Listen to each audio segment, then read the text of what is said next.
வணக்கம் நண்பர்களே, நம்ம புரோட்டா பைகள் யூடியூப் சேனல் இப்போ எங்கே போய்க்கிருக்கோம்னு பார்த்தீங்கன்னா, மதுரை டு கன்னியாகுமரி ஒரு லோ பட்ஜெட் ட்ரிப்புக்கு தான் போய்க்கிருக்கோம்.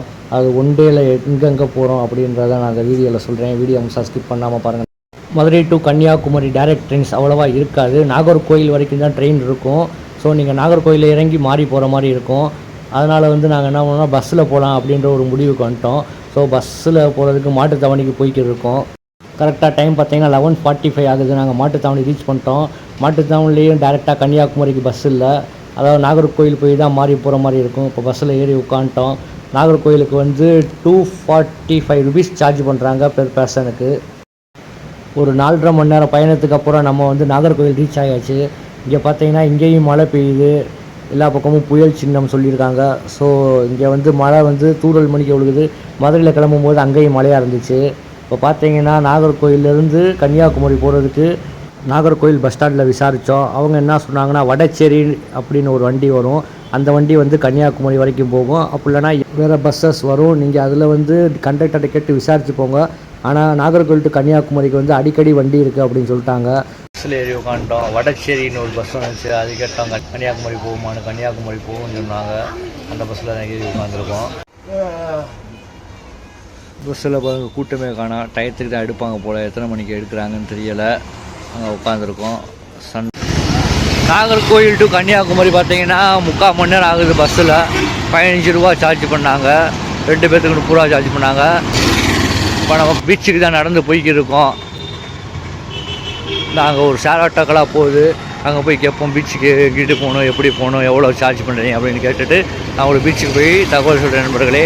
நம்ம இப்போ போகிறது சன்ரைஸ் 6 o'clock நம்ம போனோம்னா சன்ரைஸ் உதிக்கிறத பார்த்துடலாம். இங்கேயே மணி 5:30 ஆச்சு. நம்ம லைட்டோவில் போகணுன்னு அவசியம் இல்லை நண்பர்களே. அந்த பஸ் இறக்கி விட்டாங்கல்ல பஸ் ஸ்டாப்பு, அங்கேருந்து ஒரு வாக்கபிள் டிஸ்டன்ஸ் தான் பீச் வந்துருச்சு. இப்போ பீச்சு கடற்கரை ரோட்டில் தான் நடந்து போய்க்கிருக்கோம்.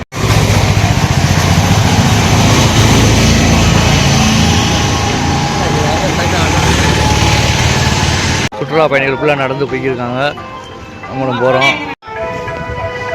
நாங்கள் பார்த்தீங்கன்னா 5:45 வந்துட்டோம். 6:15 தான் சூரியன் உதிக்குமா. அதுதான் திருவள்ளுவர் சிலை. இப்போ புதுசாக கட்டின கண்ணாடி பாலம். சவாரி மூலியமாக கூட்டிகிட்டு போயிட்டு அங்கேருந்து உள்ளே கூட்டிகிட்டு போவாங்க.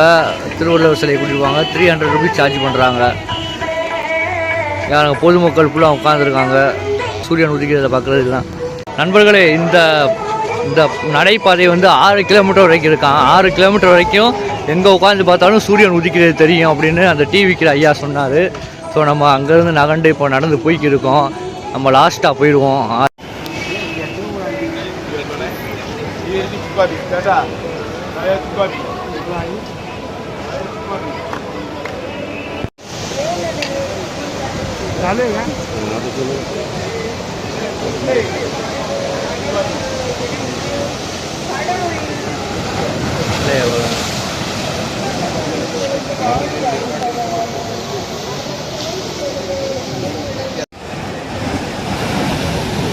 அந்த ரெட்டு கலரில் வானம் தெரியுது பாருங்கள். அங்கே தான் சூரியன் உதிக்கும் அப்படின்னு நினைக்கிறேன்.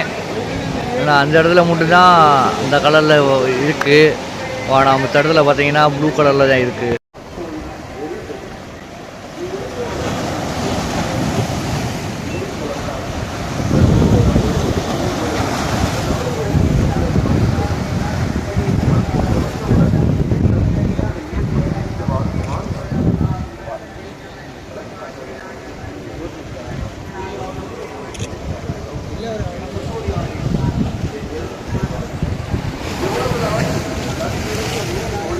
பயணிகள் ஃபுல்லாக இந்த மாதிரி ஒரு ரோட்டில் நடந்து போய்க்கிருக்காங்க. நாங்கள் நடந்து போய்க்கிருக்கோம். இங்கே தான் சூரியன் உதிக்குன்னு சொல்கிறாங்க. அங்கிட்டு பார்த்தீங்கன்னா அந்த பக்கமும் பார்க்குறாங்க. இங்கேருந்து 6 கிலோமீட்டர் எங்கே பார்த்தாலும் சூரியன் உதிக்கிறது தெரியும் அப்படின்னு சொல்கிறாங்க. இங்கிட்டு ஃபுல்லாக பார்த்தீங்க அப்படின்னா குடியிருப்பு பகுதிகளாக இருக்குது. இங்கே ஒரு சர்ச் இருக்குது. சர்ச்சுக்கு அங்கே இந்த பக்கம் குடியிருப்பு பகுதிகளாக இருக்குது. இங்கிட்டு ஃபுல்லாக கடலாக இருக்குது.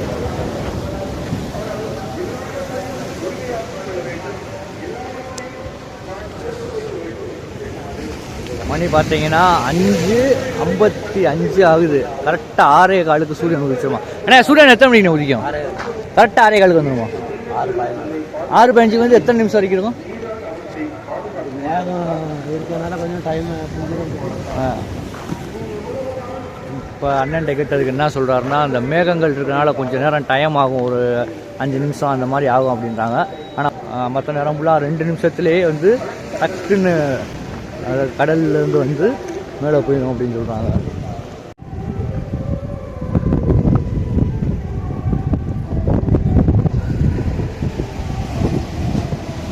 டெட் எண்டுக்கு போவோம், போக போகிறோம். இப்போ நண்பர்களே, இந்த மாதிரி பாறை தான் போட்டிருக்காங்க. இந்த பாறையில் நடந்து போனோம். இந்த பாறை எதுக்காண்டி போட்டிருக்காங்கன்னா, இந்த அலைகள் அடிக்குது பாருங்கள், இந்த அலைகள் வந்து தடுக்கிறதுக்காண்டி போட்டிருக்காங்க. இந்த அலையே இல்லை, காற்று இங்கிட்டு தான் வருது, ஆனால் அலை அதிகமாக அடிக்குது.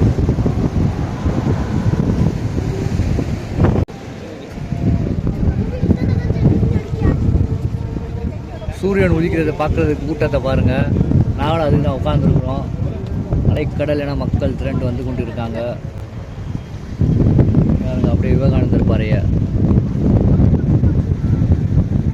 அதுலேருந்து அப்படியே அங்கே பாருங்கள், அந்த இதுக்கிட்ட பாருங்கள், விவேகானந்தர் பாறைக்கு எதிர்த்தாப்புல ஒரு அலை அடிக்குதா, அது எதிர்த்தாப்புல பாருங்கள் மக்கள் வெள்ளத்தை ஃபுல்லாக சூரியன் பார்க்குறதுக்கு தான் நிற்கிறாங்க. அப்படியே அந்த ரோடு ஃபுல்லாமே நிற்கிறாங்க.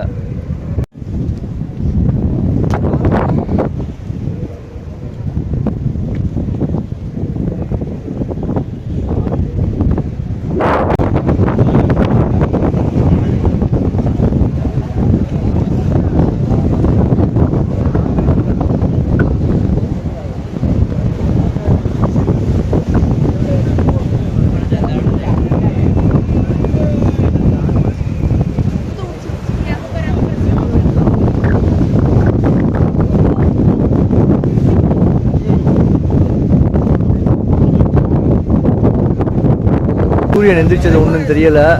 காரணம் என்னென்னா, 3 நாளாக இப்படி தான் இருக்கான். அந்த புயல் சின்ன வேறு சொல்லியிருக்காங்கல்ல, மேகம் வந்து மறைச்சிருது, சூரியன் தெரியலை அப்படின்னு இந்த கடைக்காரங்க சொன்னாங்க.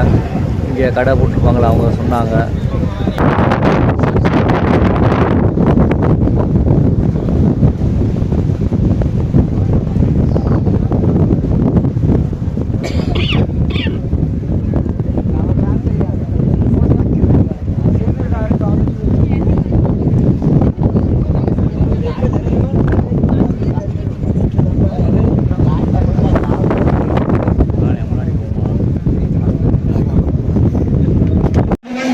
திருவள்ளுவர் சிலைக்கு போகணும்னா இங்கே வந்து கப்பல் சவாரி மூலியமாக தான் போக முடியும். தலைக்கு 300 ரூபா போட்டிருக்காங்க. 100 ரூபா கட்டணம் வந்து இன்னும் திறக்காமல் இருக்காங்க. ஐயா, திருவள்ளுவர் பூங்காவுக்கு போகணும்னா லெஃப்ட் சைடு திரும்பிக்கோங்க, பீச்சுக்கு போகணும்னா ரைட் சைடு திரும்பிக்கோங்க. அப்படியே ஒரு பாதை மணிக்க போது பாருங்க, பீச்சுக்கு தான் போய்கிட்டு இருக்கோம். கடலில் போய் ஒரு குளியலை போட்டுட்டு அப்படியே கட்ட நடவடிக்கை என்னவோ அதை பார்ப்போம். வாங்க, முதல்ல போய் கடலில் போய் ஒரு ஆட்டத்தை போடுவோம். இது பார்த்தீங்க அப்படின்னா காந்தி பூங்கா.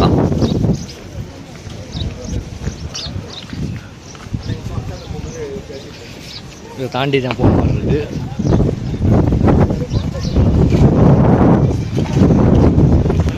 இது பார்த்தீங்கன்னா விளையாட்டு பொருட்கள், கடை கண்ணிகள், ஜாமான்கள்லாம் இருக்குது. உங்களுக்கு தேவையானதை நீங்கள் வாங்கிக்கலாம். குழந்தைகளுக்கு தேவையானது, ஷார்ட்ஸ், சீட்ஸ் அனைத்தும் விற்கிறாங்க. திருவள்ளுவர் சிலைக்கு பேக் சைடில் நின்றுக்கு இருக்கும் பாருங்கள். இதான் நண்பர்களே கடல்.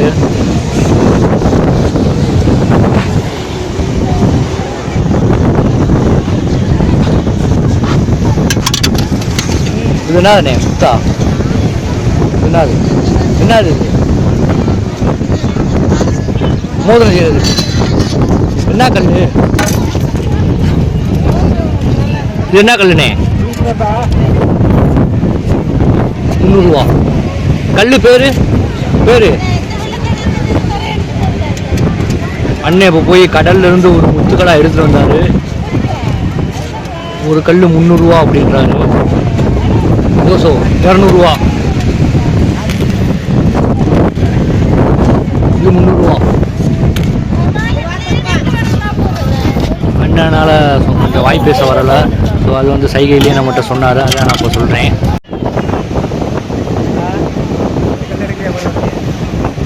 இல்லை வாங்க, அங்கே பக்கத்தில் போவோம்.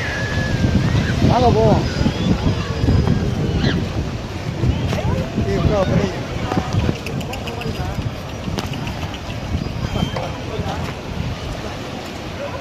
பாருங்கள் அங்கே தூரத்தில் அண்ணன் ஒருத்தர் வந்து முத்து கல் எடுத்துக்கிருக்காரு கடல்ல இருந்து. அது அடிச்சுட்டு வர்ற கல்லை வந்து இவங்க உள்ளே முங்கி எடுப்பாங்க. பாருங்கள் அந்த கண்ணாடி மணிக்க லென்ஸ் மணிக்க போட்டு உள்ளே முங்கியிருக்காரு. இப்போ எந்திரிப்பார் பாருங்கள். நான் எந்திரிக்கிறாரா தேடுறாரு பாருங்கள். அது ஏதாவது இந்த மாதிரி கற்கள்லாம் வரும்.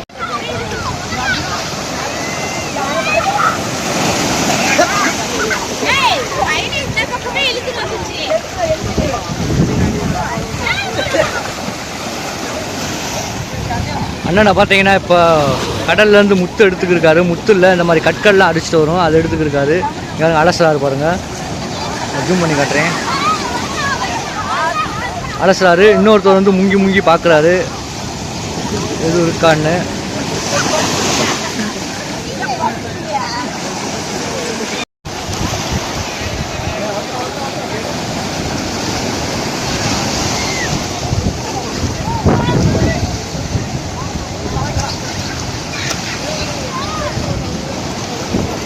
அதாவது கையில் ஒரு மம்பட்டி வச்சுருக்காரு. மம்பட்டி வச்சு அந்த அலை வரும்போது அப்படியே மண் இழுத்துட்டு வரும் பார்த்தீங்களா, அந்த மண்ணை அப்படியே இவர் இந்த ஒரு பக்கம் இழுக்கிறார், இழுத்து சலிக்கிறார் பாருங்கள்.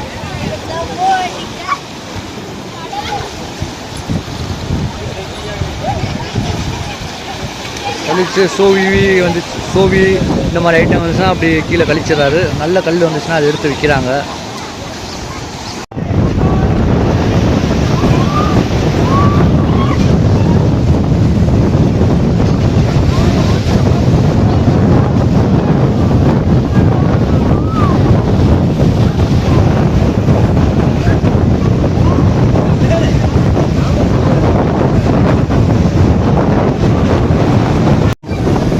பார்த்தீங்கன்னா காற்றின் வேகம் அதிகமாக இருக்கிறனால அணைகளும் ஓர் அடிக்குது. இங்கே யாருங்க சுற்றுலா பயணிகள்லாம் குளிச்சு மகிழ்கிறாங்க. அங்கே யாருங்க உட்காந்துருக்காங்க. ஜல்லுன்னு அலை அடித்தோன்னா இழுத்துட்டு போகுது. அது ஒரு என்ஜாய்மெண்ட்டாக இருக்குது. அலையை பாருங்கள், காற்றோட சத்தத்தையும் பாருங்கள் எப்படி இருக்குன்னு. அதாவது 2-3 நாள் புயல் சின்ன பேர் அறிவிச்சிருக்காங்க.